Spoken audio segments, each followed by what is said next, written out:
Hey, what's up, y'all? Welcome back. In this video, we're going to be talking about what to post on church social media, part 2. Now, don't worry if you haven't seen part 1 just yet, because we've got a ton of brand new ideas in here, and you can always go back and watch part 1 later.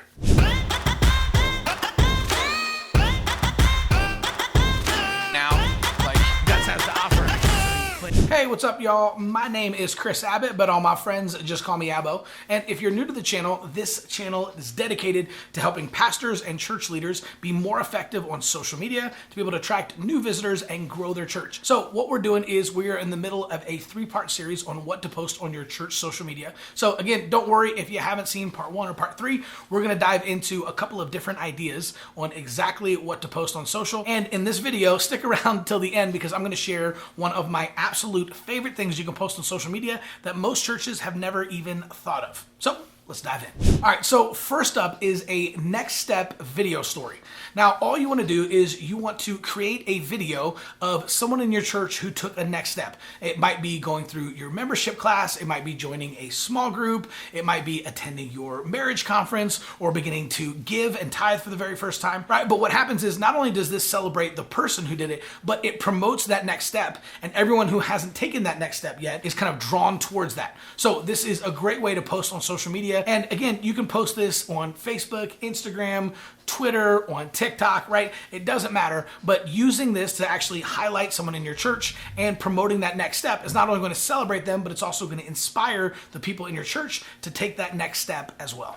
Scripture cards are a great way to get more engagement and in order to share some daily inspiration with everyone who follows on your social platforms. So you can pick scriptures from your Sunday sermon, you can share some of your favorite scriptures, or maybe you can even poll your staff and volunteers and share some of their favorite scriptures. So this is a great way to get a little bit of engagement and again, just inspire people while they're going through the middle of their daily grind. You're hitting them with the word. All right, so next up, ask a question.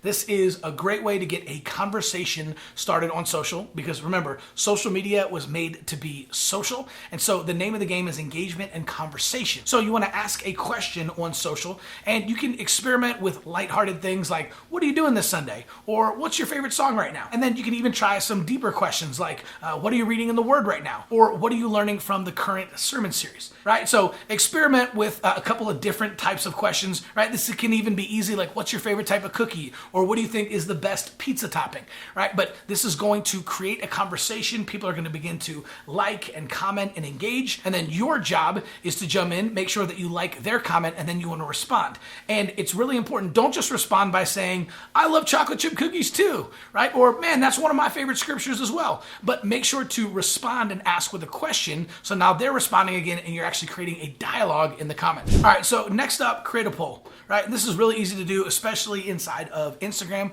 but you just want to create a poll and then ask them about the current sermon series or maybe an upcoming event that you're throwing. But really simple, create a poll and then make sure to respond to anyone who comments on the poll as well. All right, next up, an invite to your membership class. So whether you call this growth track or next steps, or if you simply call it membership class, right, whatever it is, you just want to make sure that you are inviting people to that class. And it's important, don't talk about you, talk about the benefits to them, right? So what are they going to get out of going to the membership class? So are you going to help them discover their purpose? Are they going to get a chance to meet the pastor? Maybe they're going to take a personality test. Maybe you're going to help them get plugged in and meet other people inside the church if they haven't met them yet. Or maybe you're even going to give them a spiritual gifts test, right? Whatever it is, make sure that you talk about that. So whenever you're inviting people to your membership class, just simply remember to make sure to focus on the benefits to them. All right, so before I get to my last couple of ideas on what to post on your church's social media, make sure to like and subscribe. Now, liking is something super easy for you, but it means a lot to me. And if you subscribe to the channel, then you'll make sure to get notifications whenever we drop new videos every single day, 5 days a week. All right, next up, share your history. So everybody loves popular hashtags like Throwback Thursday or Flashback Friday, right? So this is a great way to kind of share either the history of the church or the history of you as the pastor. And I'm telling you, you're going to get a lot more engagement if you share embarrassing old photos of you, right? So do you have a picture of you in middle school looking like a total nerd? post it on Flashback Friday. You're gonna get a lot of people liking and commenting, and some people even sharing that, and it's just gonna create a bunch of engagement, right? So you can share the history of the church, you can flash back to maybe an outreach that you had a couple of years ago, right? Or really pivotal time in the church, but this is just a fun way to share the history or share something from your past that can be funny or informative, but it's going to get a lot of engagement. All right, next up, spotlight a volunteer.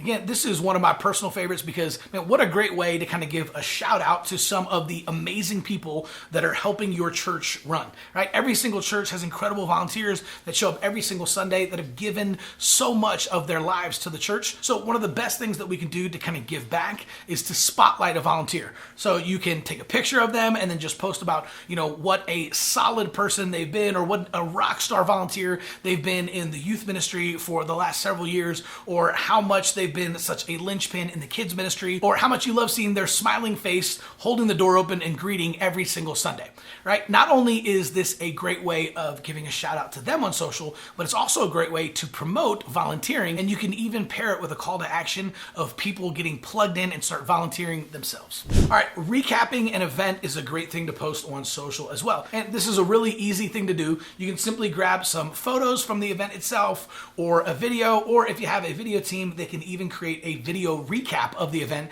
and you can post it on social. It's a great way to remind people of all the great things that you're doing in the church. It's also really engaging because anybody that was there is going to watch the entire video looking for themselves. Just wait, you'll see it happen. And it's also a great way to kind of create FOMO for the next event, right? So if people didn't show up to your marriage conference and they see this incredible montage of people high-fiving and having fun and laughing, right? It's going to create FOMO, fear of missing out, and they're going to be like, oh my gosh, I can't believe we didn't go to that. And it's going to make them think twice about missing your next event. All right, so last up, I promised to share one of my very favorites, something that you've probably never thought of as a church, and that is create a contest. Now, there's a lot of different ways that you can do this, but one of my favorite ways is to have people post something in order to win some type of a prize. If your church has a lot of merch, like maybe you guys have a lot of shirts that you've created for your church, one of the cool things that you can do is you can actually have a contest, and you can say, hey, post a picture of you in the craziest place with one of your Faith Church t-shirts on, and whoever has the best picture is going to win a $50 gift card, or a $10 Starbucks card, or is going to win dinner with the pastor, right? Whatever it is, make it something fun. But this is a great way to get a bunch of engagement, to bring awareness to an upcoming sermon series, or just to reward all the people in your church who happen to be awesome. All right, so don't go anywhere because we still have part 3 of what to post on your church social media. So make sure to check out part 3. We'll see you there.